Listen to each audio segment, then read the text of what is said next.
made of rubber! How did that happen? Yo ho ho, he took a bite of gum gum.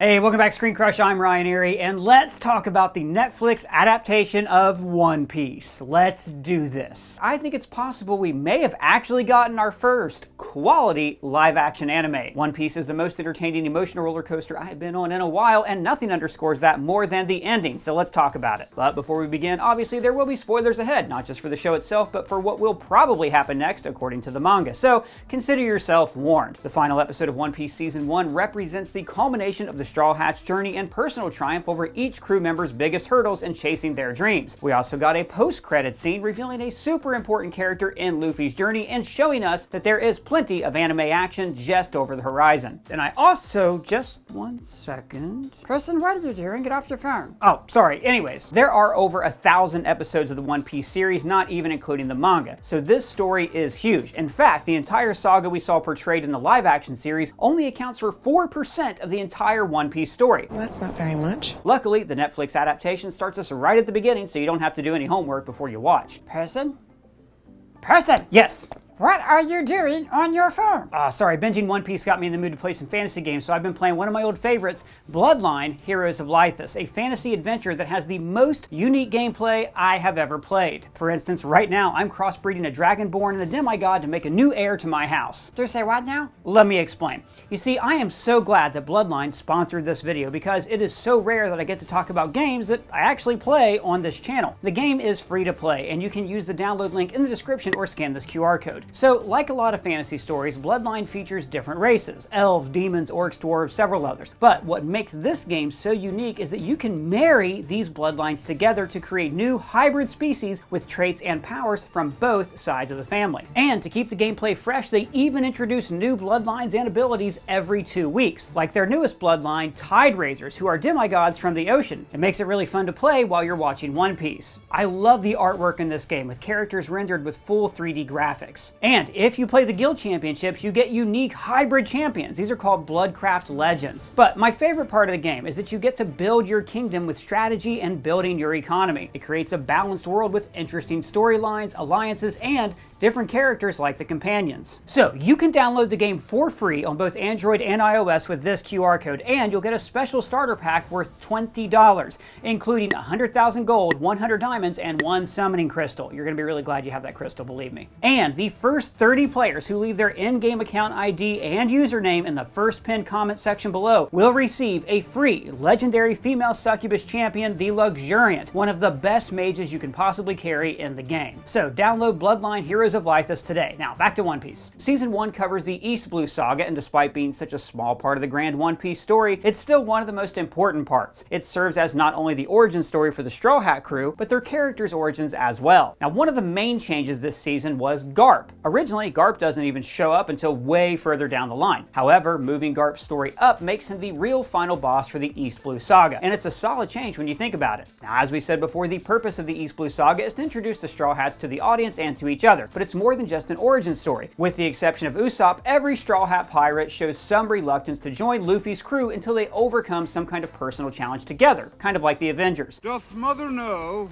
you weareth her drapes? Not a crew. At its very core, One Piece is a story about stubbornly chasing your dreams despite what the world throws at you. Each of the Straw Hats' origins exemplifies some of the most common things that the world tries to throw at you. Somebody stop me! Sanji's origin is a tragic story about the gravity of the sacrifices one has to make in order to achieve their dreams. Zoro's story shows how derailed you can get from your goals after experiencing sudden loss. Usopp shows that sometimes you will face harsh realities that you cannot fantasize away from. And Nami's story shows that even if you play by the established rules, you can still lose anyways. These guys got more dead relatives than a Spider-Man movie. 100%. And all of these lessons not only helped flesh out the Straw Hat crew, but also Luffy's role as a captain. In the beginning, all he knows is that he wants to be a pirate, and he has no idea what that even means. I'm a different kind of pirate. In fact, he's constantly being corrected on that, particularly by his grandfather. But over and over again, Luffy is constantly redefining what the heck that means. Heck, I'm a different kind of pirate may as well have been his catchphrase this season, but it's also why these final scenes work so well. Before the fight, Garp represents a culmination of all the things Luffy doesn't want to be, and everything the crew has been fighting to overcome all season. He's a government dog, literally, bound to the will of his employers and higher-ups. He represents the established order and that the system isn't broken, it's just actively working against the good pirates like Luffy. Because the world is run by the man.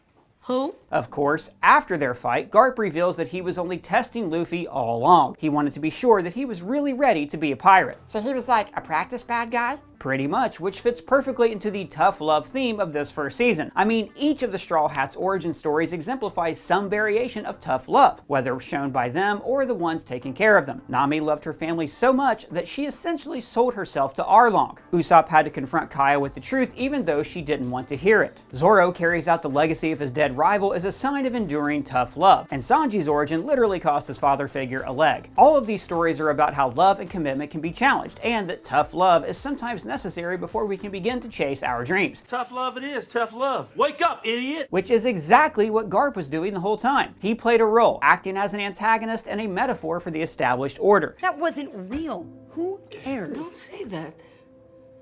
Please don't say that. It was real. It was real to me. That way, Luffy knows exactly what kind of life he's sailing into. And this moment is even more significant when you understand Garp's relationship with his son, Luffy's dad. Major daddy issues? Check. The guy who lost his arm? No, that's Shanks. And while he is certainly a father figure to Luffy, he's not his real dad. His actual father is a pirate named Monkey D. Dragon. Dragon is the leader of the Revolutionary Army, a group of rebel pirates and mercenaries who are at war with the world government. その頂点に立つ男がドラゴンよ。 The world government, is that like the UN? If the UN had any actual power and armies led by anime superpowered soldiers, then yes, sure, just like the UN. But basically, the entire One Piece world is run by a corrupt world government. While they masquerade as an organized global protection force serving the will of the people, they're actually just a front for corrupt parties, allowing rich pirate warlords to operate freely in exchange for cuts of their treasure, all while pursuing other smaller pirates with extreme prejudice. What? A government that takes bribes from the wealthy in order to dictate real-world policy? That's incredibly fictional. Now, Garp fought endlessly with his son, pressuring him to be a Marine all of his life. But instead, it pushed his son further into the life he didn't want for him and put him in direct opposition to him. I'm not you, I'm me, Dad! Garp knows that Luffy is too much like his father, and after years of being a Marine pirate hunter himself, including one who's had to hunt down his own son on more than one occasion, he is the perfect practice bad guy for Luffy, and shows not only how deeply he loves his grandson, but tremendous growth in family acceptance. I know who you are, boy. I just needed to make sure you knew it too. So, despite Garp's story being a change from the anime, it works incredibly well here. After the fight, Luffy finally gets his wanted poster, showing he has now officially become a pirate, and the most wanted in the East Blue at that. We also see Nami getting some fresh new ink after she tries to forcefully remove her previous gang tattoo, and places a small orange pinwheel on her mother's grave. Now, this kind of makes sense in the live action, but the source material adds another layer. In the manga and the anime, the windmill was something that Genzo used to wear on his captain hat. Actually, there's one flashback where you can see it. He put it there because Nami used to cry when she saw his scarred face because it was too scary, and the windmill on his hat distracted her, making her smile and laugh. Now, in this way, the windmill is a representation of making the best of a terrible situation, something that Nami had tried previously, but very much on her own. Leaving this at her adopted mother's grave, right before she sets sail with Luffy as a true Straw Hat, has much more symbolism with the anime in context. The final shot shows the crew propping their feet on a barrel and declaring their personal dream, committing themselves not only to achieving that, but to each other as well. Nothing's gonna stand in our way! Yeah! Now that takes us to the post-credit scene where we see Luffy's wanted poster over the shoulder of the one and only Smoker. Who is that? He is a chain-smoking Marine with a devil fruit power like Luffy, except his allows him to turn his body into smoke, making him nearly as indestructible as our rubber protagonist. He's a pretty crucial character in the next saga that's coming up for the Straw Hat crew. Now, while the East Blue Saga is really about getting the crew together, this next saga gives them their first full taste of the challenge of being a pirate and distinguishes the Straw Hats as morally unique amongst amongst the other pirate crews. We're different.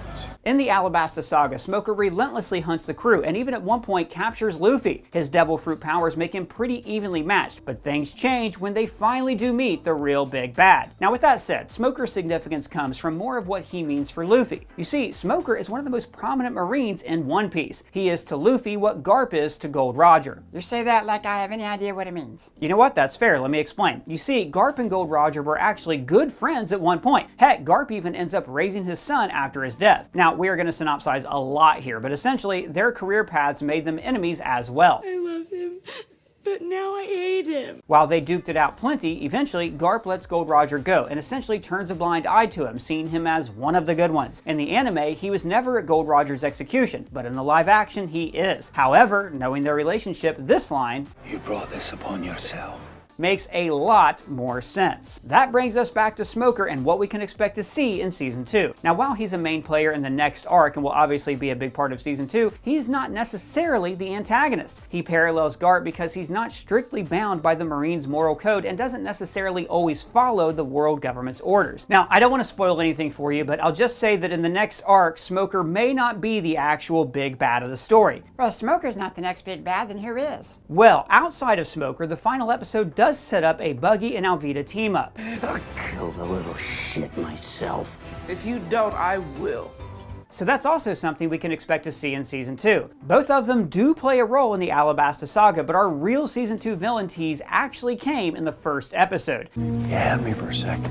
In our very first scene with Zoro, we were introduced to Mr. Seven and the crime syndicate Baroque Works. I represent an organization known as Baroque Works. In fact, the business card we see him attempt to give Zoro is seen again, clipped to a file in Garp's office, which really shows just how in bed with these Marines the warlords are. The Baroque Works are a criminal syndicate who are looking to take over the Alabasta Kingdom and are led by a warlord named Crocodile. Now, Crocodile is a super rich pirate warlord with devil fruit powers that allow him to control sand. I don't like sand. And oddly enough, there's a theory out there that he may even be Luffy's mom, but that's for like a whole other video. Now, we never really got this opening fight between Zoro and Mr. Seven in the anime, but again, this is another solid change as it sows the seeds for the Straw Hats and Baroque Works' future confrontations. Additionally, despite this not being in the anime, it's totally possible that we could also see Arlong again. But one of the great things about this live-action adaptation is how much more of Arlong we got. A lot of the details about the enslavement of the fishmen were put front and center, and we didn't get a lot of these details until way later in the original story. Before everything we see in the live action, Arlong was part of the group called the New Fishmen Pirates, where one of his lifelong friends was captured and enslaved by humans. Afterward, he forms the Arlong Pirates and becomes, like, super hostile to all humans. You can't sit with us!